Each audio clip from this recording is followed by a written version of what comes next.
Bonjour à tous, alors aujourd'hui petit exercice sur la lecture graphique pour réviser tranquillement pour le bac.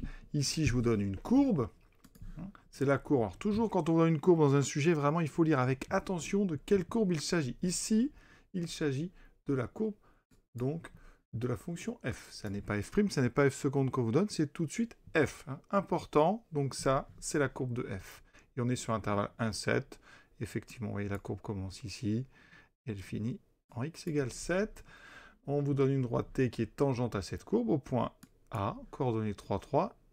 On vous donne un deuxième point de cette tangente, point de coordonnée 5, 0, le voici.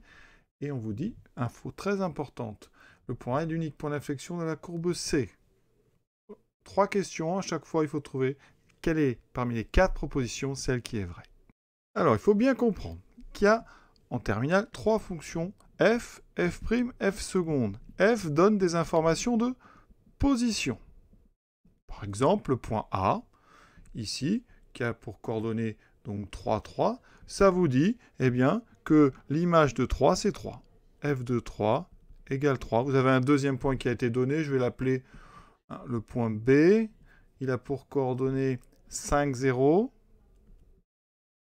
Ça, c'est une deuxième information de position. Ça vous dit que f de 5 est égal à 0. Vous voyez, ça, c'est une information de f. Sur f. Donc, position, c'est f. Ensuite, f', ça va être des informations de direction. Donc, c'est des pentes de tangente. Et c'est l'objet de la première question. On vous demande f' de 3. Alors, je rappelle, et c'est important, que f' de 3, c'est égal à la pente, autrement dit, le coefficient directeur de la tangente au point d'abscisse 3. Le point d'abscisse 3, on en a déjà parlé, c'est A, donc c'est le pente de la tangente en A. La tangente en A, c'est donc T, donc c'est la pente ou le coefficient directeur de la droite T. On doit calculer cette pente. Alors il est à noter qu'on aurait pu aussi vous demander, alors vous n'avez pas l'information sur ce sommet, mais au niveau de ce sommet, vous avez ce qu'on appelle une tangente horizontale, et une tangente horizontale, ça veut dire un nombre dérivé nul. Alors si c'était par exemple en 2, on aurait ici à peu près f' de 2 qui vaut 0. Bon, là, on vous le met en 3. Alors, comment calculer le coefficient d'une droite? Eh bien, c'est une formule que vous connaissez tous. Donc, pente de t. Donc, c'est la pente de la droite que j'appelle AB.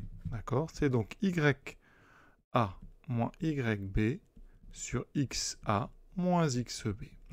Donc, YA, bon, c'est 3, moins YB, 0. Sur XA, c'est 3, moins YB, moins 5, ce qui me fait 3 sur moins 2, donc moins 3 demi, moins, donc 3 demi. Je regarde en haut, qu'est-ce qu'on me propose?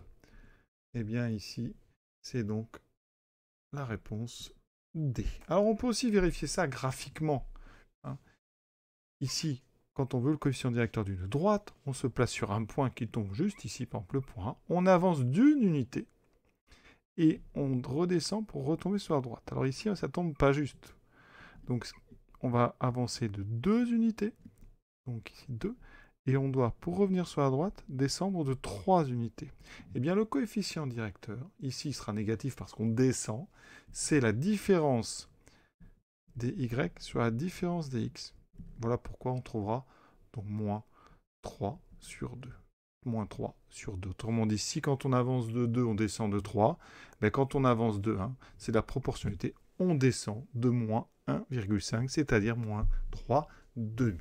Donc, je vous ai dit, f c'est des positions, f' c'est des directions, et bien f seconde, c'est une information sur ce qu'on appelle ici donc l'inflexion. L'inflexion, c'est la courbure de la courbe. Ça donne des informations sur donc la convexité ou la courbure. Ici, on a 2 types de courbures sur cette courbe. Vous avez ici une première partie jusqu'au point A, puisque c'est le point d'inflexion. Le point d'inflexion, c'est le point où on a un changement. On est sur ici, vous voyez, une courbure qui est vers le bas, ce qu'on appelle ici une partie où la fonction est concave. D'accord? C'est-à-dire que quand vous tracez une tangente, eh bien la courbe est en dessous, sur toute cette zone, de 1 à 3. Et dès qu'on a passé le point A, on est sur une partie où la courbe, eh bien vous voyez, elle a une courbure qui est vers le haut. Et donc, on dit que la fonction, elle est convexe. C'est pour ça que la donnée du point A, point unique point d'inflexion, vous dit qu'avant, on est concave, après, on est convexe. C'est un petit peu. On a donc A qui est un point d'inflexion. Donc, ça veut dire que la dérivée seconde au niveau de l'abscisse de A, c'est-à-dire en 3, est égale à 0. F seconde de 3 égale 0, point d'inflexion. Donc déjà, ça répond à notre question. Ici, c'est la B. D'accord? C'est là où la dérivée seconde s'annule. S seconde de 5 égale 0, ça n'est pas possible. Parce que, non pas parce qu'on ne le voit pas, parce que ça pourrait être un mini point d'inflexion et qu'il faudrait aller regarder à la loupe, c'est parce que dans le texte, on vous dit que A est l'unique point d'inflexion. Donc, F seconde de 5 ne peut pas faire 0. F seconde de 2 non plus. F seconde de 3, ici, ne peut pas faire 3, puisque dans ce cas-là, ça ne serait pas un point d'inflexion. D'accord? Ensuite, si on doit parler de convexité, hein, comme je l'ai dit, ça veut dire que sur le domaine 1, 3, F est concave. D'accord? Vous avez une courbure comme ceci. Donc, ça veut dire que sa dérivée seconde, puisque F est 2 fois dérivable, eh bien, elle est négative sur cet intervalle. Négative ou nulle. Ensuite, sur 3, 7, vous pouvez fermer les deux. F est convexe. F seconde est positive. Pour ceux qui se demandent ici pourquoi j'ai fermé à chaque fois en 3. En 3, sur chaque intervalle, la fonction est concave et elle est convexe. Voilà. Quand on parle de convexité, on peut fermer les intervalles, il n'y a pas de souci. Ensuite, maintenant on nous parle d'une primitive, grand F de petit f. Donc, grand F prime, c'est petit f, d'accord?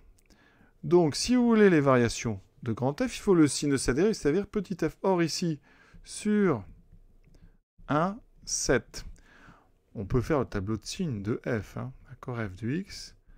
On voit bien que ça s'annule en 1, d'après ce qu'on voit, hein. C'est pas forcément dit dans le texte, mais voilà, le point a l'air d'être marqué. Et ensuite, ici, il est marqué, donc on a 0 et plus après. Donc, ça veut dire que sur 1, 7, f donc de x est supérieur ou égal à 0. Donc, ça veut dire que grand f' de x est supérieur ou égal à 0 sur tout l'intervalle 1, 7.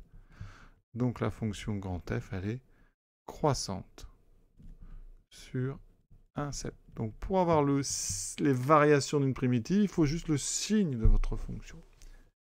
Et ici, vous voyez, on a une fonction dont la courbe est toujours au-dessus de l'axe, donc une fonction positive, donc sa primitive est croissante. La bonne réponse, c'est donc la réponse A.